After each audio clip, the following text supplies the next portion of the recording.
मोर ओडिशावासी आपण मानक मोर कोटि कोटि प्रणाम। धीरेन्द्र भक्ति सुधा आपण को आह्वान करुच्ची आपण मानक पई किछि जानिबा जिनिस समाज पई किछि आपण मानकर पई किछि मंगलदायक जिनिस मु आज आपण मानक दुई पद कहिबी। सेटा होछि ब्राह्म मुहूर्त। ब्राह्म मुहूर्त गोटे एभली मुहूर्त से समय देवता मानकर समागम था। ब्राह्म मुहूर्त विशेषकर सूर्य उदयर 3 घंटा पूर्व जो समय आसे ताको ब्राह्म मुहूर्त कहे। विशेषकर राति 4टा रु 6टा भितर प्राय विशेष उपयोगी ब्राह्म मुहूर्त। आपण माने यही 4टा राति उठी योग प्राणायाम करी नित्यकर्म करी कौन कर्म जदि आप करती ताहा निश्चित भाव कार्यकारी एवं भल ईश्वर आशीर्वाद थी। समस्त देवदेवी से शुभ दृष्टि पड़े। ब्राह्म मुहूर्त हूँ शरीर को आरोग्य रखे। चंचल चिंताधारा मनुष्य शरीर जागृत हुए, मन उत्फुल्ल हुए, शांति स्नेह दया क्षमा एगुड़ा सब जागृत हुए। ब्राह्म मुहूर्त एभली गोटे मुहूर्त जहाँफल आपण मान प्रत्येक प्राय ओडिशावासी समस्त कहूँ समस्त बहुत उपयोगी।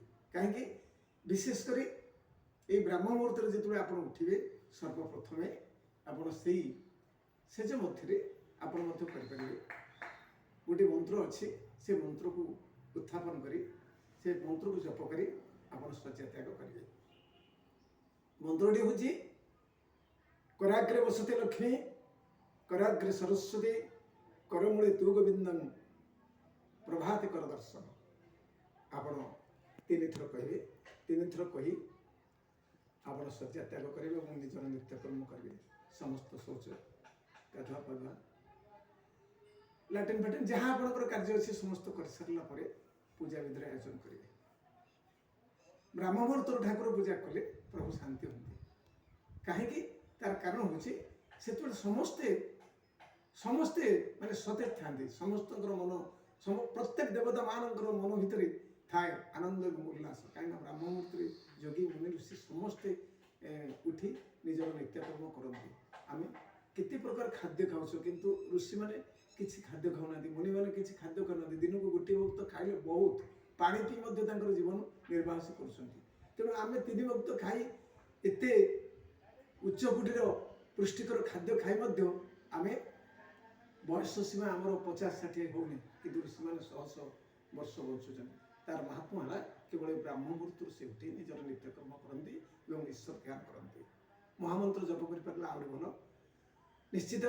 हरे कृष्ण कृष्ण कृष्ण हरे हरे हरे राम राम राम हरे हरे हरे मुरारी मधुपेट हरे गोविंद गोपाल मुकुंद सोरी। आपण जमी हो प्रभु कृष्ण प्रेम यदि आप निमज्जित रहिए विश्व चिंतामणि भक्त वत्सल नारायण 24 अवतार अवतीर्ण एवं ताकू जयदेव गोस्वामी 8टी अवतार ए 10टी अवतार रूपांतरित कर 10 अवतार को समस्त यदि ध्यान करेंगे गीति गोविंद पाठ करेंगे एवं आप हनुमान चालीसा टी पाठ करेंगे लक्ष्मी नृसिंहर टी स्तोत्र अध्ययन करेंगे शिवंकर टी मृत्युंजय मंत्र पाठ करेंगे तो आप बहुत भल। अरे संस्कृति भवन गायक मु धीरेन्द्र बेहरा भुवनेश्वर गायक आपण मान हार्दिक अभिनंदन जड़े टी अनुरोध करुच्ची आपण मैंने मत लाइक करेंगे और मोर सब्सक्राइब करेंगे मोर चैनल को। मुझे बहुत भल भल कथा आग को रखी तेणु ये जगन्नाथ साक्षी विदाय नौ। जय जगन्नाथ।